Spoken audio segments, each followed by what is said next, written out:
രാജാവേ, പരി എന്റെ മകളാ. ഞാനാ അവളെ പ്രസവിച്ചത്. ഒരമ്മയായ എനിക്ക് മകളോടുകൂടെ ജീവിക്കാൻ അധികാരമില്ലേ? ഇതുവരെ നിങ്ങൾ കണ്ടത് ലൂസിയുടെ അമ്മ പറഞ്ഞത് യഥാർത്ഥത്തിൽ ഫലിച്ചു. പരിയുടെ അമ്മ റാണിക്കുരുവി പരിയെ അന്വേഷിച്ച് ലൂസിയുടെ കൂട്ടിലേക്ക് വന്നു. അടുത്ത് സംഭവിച്ചത് എല്ലാവരും എന്തു പറഞ്ഞു അതങ്ങനെ തന്നെ നടന്നു. പരിക്കുരുവിയുടെ അമ്മയും വന്നു. അത് എന്റെ കുഞ്ഞാണ്, അവളെ എനിക്ക് തിരിച്ചതാ. ഇല്ല, നീ അവളെ വിട്ടിട്ട് പോയതാ. ഇവൾ എന്റെ കുഞ്ഞാണ്.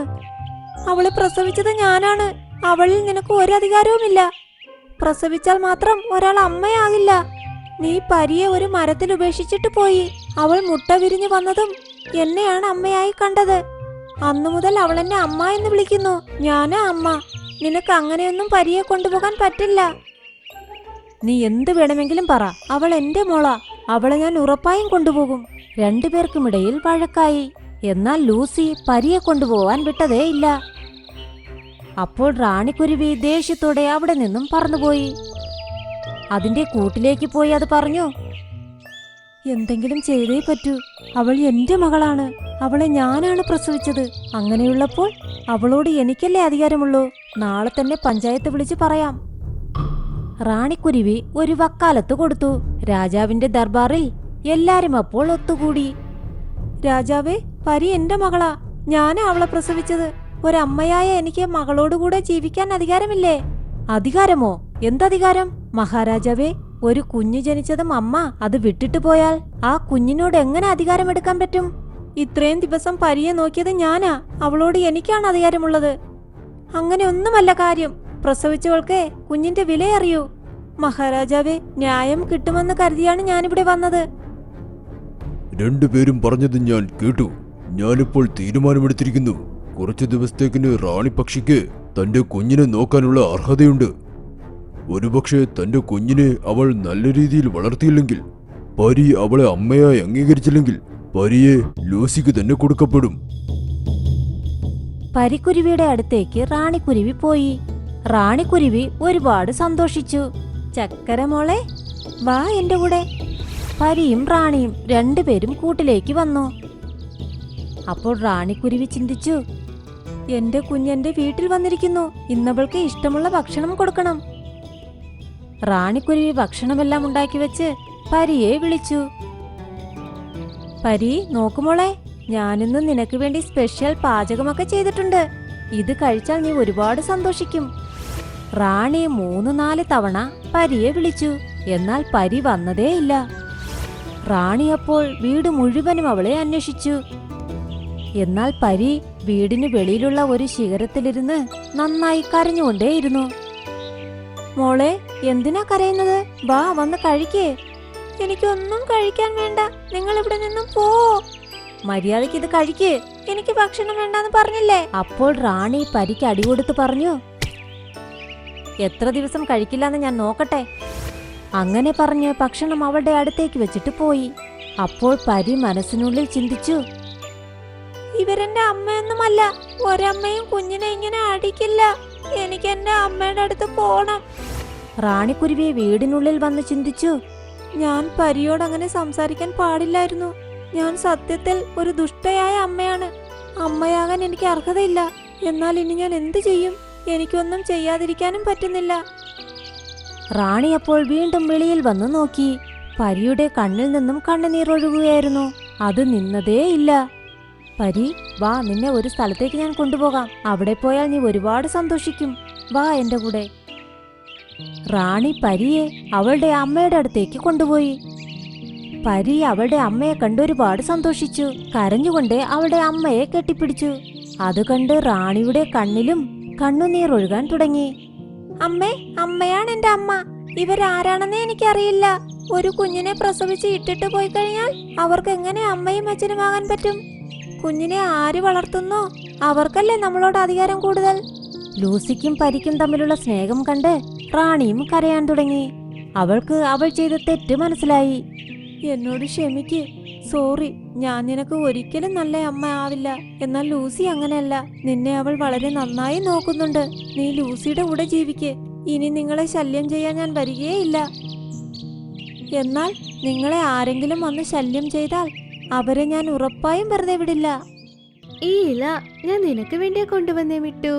ഈ ഇലയുടെ ഉപയോഗം എന്തെന്നാൽ കണ്ണ് കാണാത്തവരുടെ കണ്ണിൽ ഇതിന്റെ ചാറുവച്ചാൽ അവർക്ക് കണ്ണ് കാണും. പക്ഷെ നല്ല കണ്ണിൽ ഈ ചാറുവച്ചാൽ അവരുടെ കാഴ്ച നഷ്ടപ്പെടും.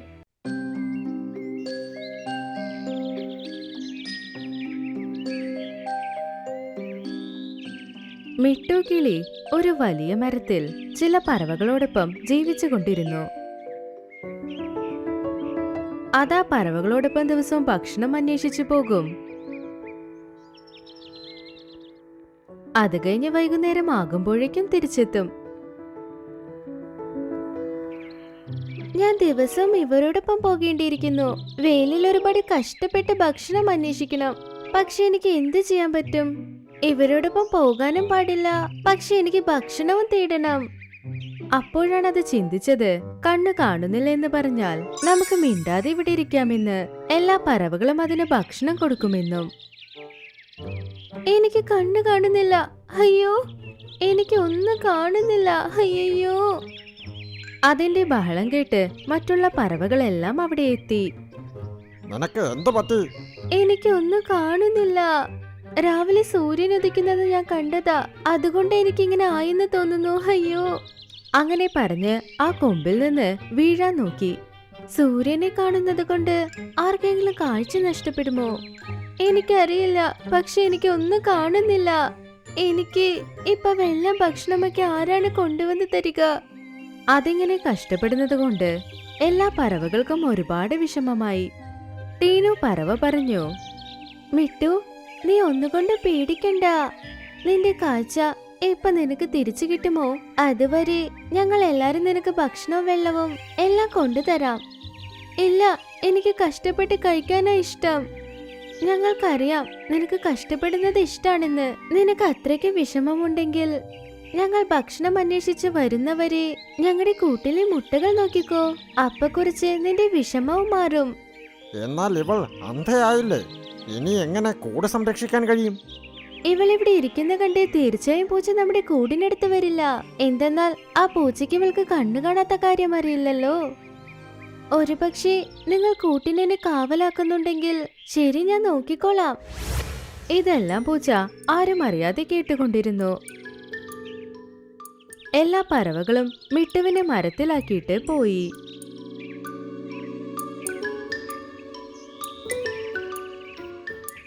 അവർ പോയതും ആ പൂച്ച മരത്തിനടുത്തേക്ക് ചെന്നു. ആഹാഹാ, ഇന്ന് എനിക്ക് പാർട്ടിയാണ്. ഈ കണ്ണു കാണാത്ത കിളി എന്നെ എന്ത് ചെയ്യാൻ പോകുന്നു? അതുമാത്രമല്ലാതെ അതിന് അറിയില്ലല്ലോ ഞാൻ ഇവിടെയുള്ള കുഞ്ഞു പറവുകളെയും മുട്ടയും കഴിക്കാൻ പോകുന്ന കാര്യം. അങ്ങനെ പറഞ്ഞത് വേഗം മരത്തിൽ കയറി കൂട്ടിലേക്ക് നടന്ന് പോയിക്കൊണ്ടിരുന്നു. ഇനി നീ ഒരു അടിയെടുത്തു വെച്ചാൽ നിന്നെ ഞാൻ പാഠം പഠിപ്പിക്കും. അങ്ങനെ പറഞ്ഞു മിട്ടു പറന്നു അതിന്റെ കൊക്കുകൊണ്ട് ആ പൂച്ചയെ പരിക്കേൽപ്പിക്കാൻ തുടങ്ങി. ആഹാ, ഇതിനെല്ലാം അറിയുന്നുണ്ട്. അപ്പൊ ഇത് പറഞ്ഞത് നുണയാ. അയ്യോ, എനിക്ക് വേദനിക്കുന്നു. പൂച്ച അവിടെ നിന്ന് ഓടിപ്പോയി. ഇതുപോലെ മിട്ടു മുട്ടകളെയും കുട്ടികളെയും എല്ലാവരെയും നന്നായി നോക്കി. എല്ലാ പറവകളും തിരിച്ചു വരുമ്പോൾ അവർ മിട്ടുവിന് വേണ്ടിയും ഭക്ഷണം കൊണ്ടുവന്നു. മിട്ടു ആ ഭക്ഷണം സന്തോഷമായി കഴിച്ചു. അതിന് കണ്ണ് കാണുന്നില്ല എന്ന നാടകം അങ്ങനെ തുടർന്നു. അടുത്ത ദിവസം രാവിലെ എല്ലാ പറവകളും ഭക്ഷണം തേടി പോകാൻ തീരുമാനിച്ചപ്പോൾ അവിടെ നോക്കുമ്പോൾ ടീനു പറവയില്ല. ഈ ടീനു ഇത് എവിടെ പോയി? അപ്പോഴാണ് അവർ ടീനു പറന്നു വരുന്നത് കണ്ടത്. അതിന്റെ വായിൽ ചെറിയ ഒരു ഇലയുണ്ടായിരുന്നു. അത് ആ ഇല ചില്ലയിൽ കൊണ്ടുവന്ന് വെച്ചു. പിന്നെ പറഞ്ഞു, ഈ ഇല ഞാൻ നിനക്ക് വേണ്ടിയാ കൊണ്ടുവന്നേ മിട്ടു. ഈ ഇലയുടെ ഉപയോഗം എന്തെന്നാൽ കണ്ണ് കാണാത്തവരുടെ കണ്ണിൽ ഇതിന്റെ ചാറുവച്ചാൽ അവർക്ക് കണ്ണ് കാണും. പക്ഷെ നല്ല കണ്ണിൽ ഈ ചാറുവച്ചാൽ അവരുടെ കാഴ്ച നഷ്ടപ്പെടും. അയ്യോ, അപ്പൊ ഞാൻ തീർച്ചയായും ഇതിന്റെ കണ്ണിൽ ഒഴിക്കില്ല. എന്തുകൊണ്ടാ ഒഴിക്കാത്തത്? നിന്റെ കണ്ണ് ശരിയാകണ്ടേ? അത് കേട്ട് മിട്ടു മനസ്സിലാക്കി, സത്യം പറഞ്ഞാൽ അത് പിന്നെ പെട്ടുപോകില്ലേ. ആ, ശരി ശരി, ഒഴിച്ചോ. അത് കേട്ടതും ടീനു പറവ ആ ഇലയുടെ ചരതിന്റെ കണ്ണിൽ ഒഴിച്ചു. അതിന് കണ്ണൊക്കെ എരിയാൻ തുടങ്ങി.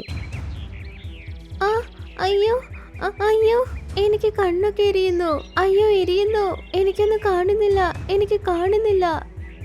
നീ എന്താ പറയുന്നേ? നിനക്ക് അല്ലെങ്കിലും ഒന്നും കാണുന്നില്ലല്ലോ. ഇപ്പൊ വീണ്ടും കാണുന്നില്ലെന്ന് പറഞ്ഞു. അത് എനിക്ക് എല്ലാം ശരിയായി മാറി. എനിക്കിപ്പോ എല്ലാം കണ്ണിൽ കാണുന്നു. ആവോ, എനിക്ക് ഇപ്പോഴേ സന്തോഷമായി. പക്ഷേ മിട്ടു ഇപ്പോഴാണ് അന്ധയായത്. അതിനോട് ആരോടും ഇപ്പൊ സത്യം പോലും പറയാനാകില്ല. മിട്ടു, ഇപ്പൊ നിന്റെ കണ്ണ് ശരിയായോ? പക്ഷേ ഇന്ന് ഒരു ദിവസം മാത്രം ഞങ്ങളുടെ കൂടെ ഒന്ന് നോക്കിക്കോ. നാളെ മുതൽ എന്റെ ഒപ്പം വരാം. എല്ലാവരും അതിനെ കൂടിനടുത്താക്കിയിട്ട് അവർ പുറപ്പെട്ടു പോയി. പൂച്ചയ്ക്ക് മനസ്സിലായി ഇപ്പൊ അതിന് ശരിക്കും കണ്ണു കാണുന്നില്ല എന്ന്. അത് മരത്തിൽ കയറി പിന്നെ ദേഷ്യത്തിൽ പറഞ്ഞു, നീ എന്നെ അത്ര തല്ലിയില്ലേ? ഇപ്പൊ നോക്ക് ഞാൻ നിന്നെ എന്ത് ചെയ്യുമെന്ന്. അത് മിട്ടുവിനെ ആക്രമിച്ചു. പാവം മിട്ടുവിന് ഒരുപാട് പരിക്കേറ്റു. അത് കഴിഞ്ഞ എല്ലാ കുഞ്ഞുപറവകളെയും മുട്ടകളെയും അതെടുത്തു കഴിച്ചു.